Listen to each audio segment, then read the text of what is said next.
Today I have my third installment of the video game pickup series I've been doing. I have picked up 2 new systems since my last video, and I have a few games from my systems I've already owned, so I'll go ahead and get started with the games from the new system I got. As you can tell by the video already, I did pick up an original Nintendo. I went ahead and just got 3 cartridges, but 4 games of course for this, and I'll just go ahead and show you those. As you can see, the first one I got is the original Mario Bros. Duck Hunt combo.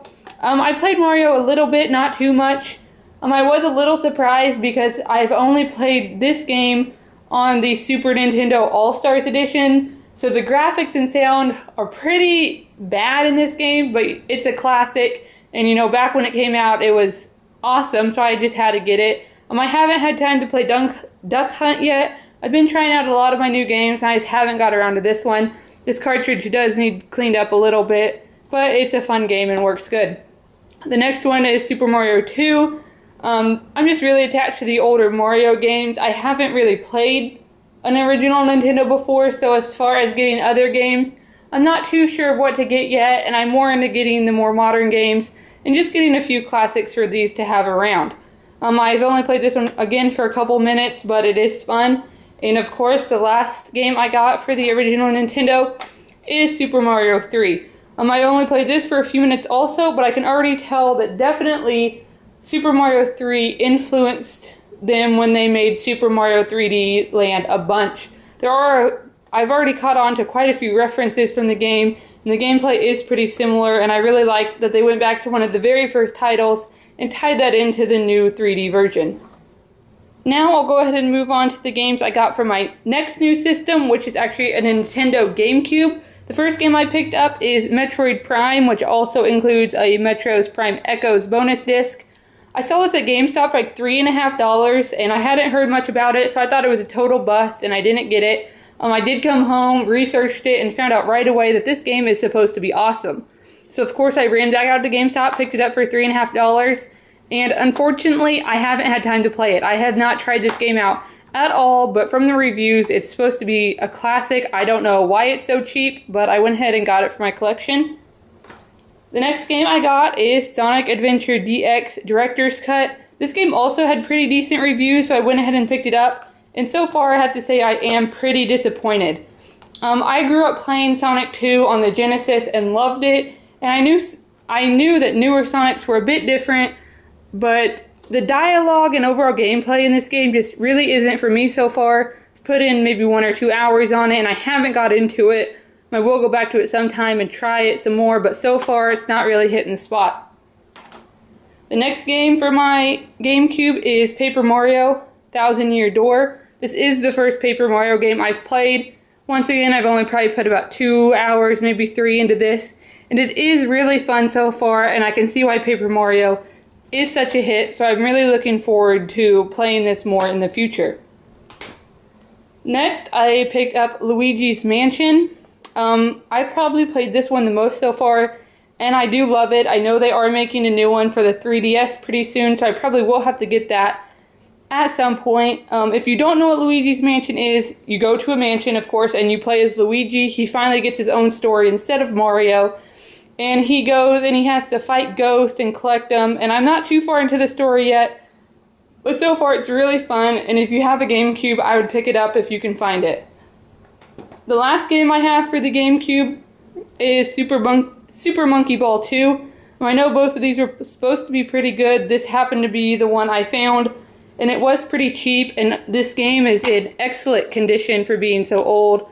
So is Luigi's Mansion, so I was really happy to find them in such good condition at a used game store. I really like this game so far, but it really irritates me. I've put in maybe about 3 hours on this, and the levels start off pretty easy, so it's fun, but they get really hard pretty quick. I haven't done multiplayer yet, and I know that's supposed to be pretty fun, so I do need to try that out, but so far the single player is very fun and challenging for just being a silly little game.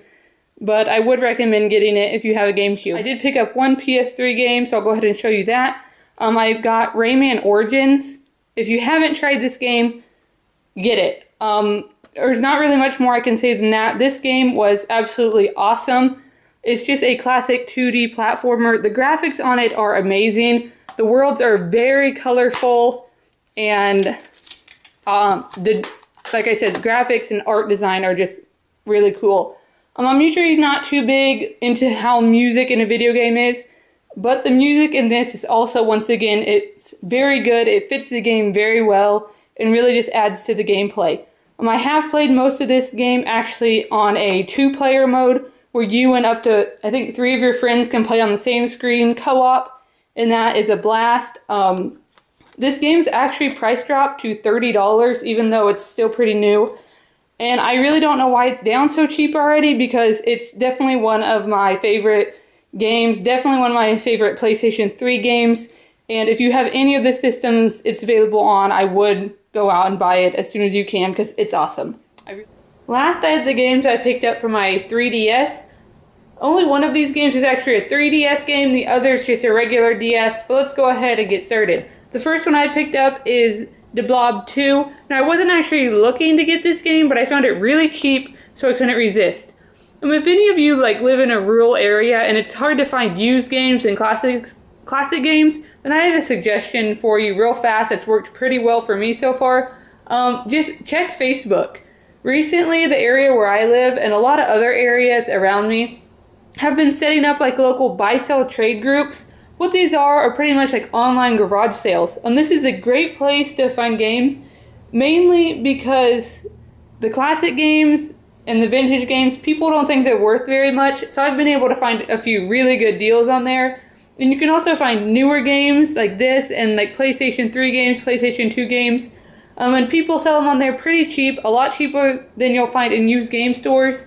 So I would go ahead and try that out. If you're having trouble finding games or you don't want to stick to buying games on eBay, I would definitely just go check out Facebook. Just search your city or county or area, put maybe buy, sell, trade, and I'm sure at least one will pop up close to you. Now back to The Blob 2. I actually found this game on Facebook and it was $6. It's I think 18 to 20 at GameStop, and this copy is in mint, new condition. So I went ahead and got it for that price, figured why not for $6. Now I know this game is targeted at younger children, but I do have to say I really did enjoy the first few hours of the game. After that, I definitely could tell it was for a younger age range, and I really lost interest. The level designs at the beginning are fun, you're running through the area, painting the area, killing little things. But after that, the levels just seem like they repeat and repeat and repeat. You do learn a few new skills and do a few new things, but overall, it's very repetitive and gets very boring. Now, if you're looking to buy a game for a younger child, I would definitely have to recommend this. There's colors, they could work with their colors and different things. And the gameplay is pretty simple and intuitive, but as far as for older children or adults, I would have to stay away from this, because while the first 2-3 hours may be fun, it does get pretty boring after that. Now the last game I picked up is for the 3DS. This is The Legend of Zelda Ocarina of Time 3D. In the past I bought a couple vintage Zelda games cheap, but I actually sold them on eBay before playing them, because I've never played a Zelda game, never really got into the series, so I went ahead and sold them. I decided to go ahead and just try this game out because the reviews on it are amazing. And I really am loving my 3DS right now. It's pretty much the only console I've been playing. So I thought I would try it, and so far I'm really liking it. And the graphics are amazing, and the gameplay is very fun. I really like all the songs and music in there. I think I'm only about 6 hours into it so far, so I've done a bit, but there's still a ton more to do within the game. And I would really have to recommend this. If you haven't played Zelda and you're new to this series and you're wondering if you should get it since you're not a fan, I would say go ahead and pick it up. I've never played one before, and it's really fun just for a regular game, even if you're not a huge fan of the series. And it's definitely going to get me hooked, and I'll probably have to try 1 or 2 more Zelda games after that.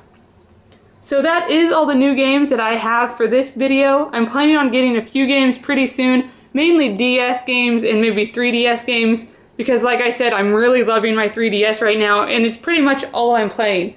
So if you're interested in seeing what games I pick up next, make sure you subscribe so you don't miss out on those and also any of my future videos. So that is it for this video. Until next time, keep it simple.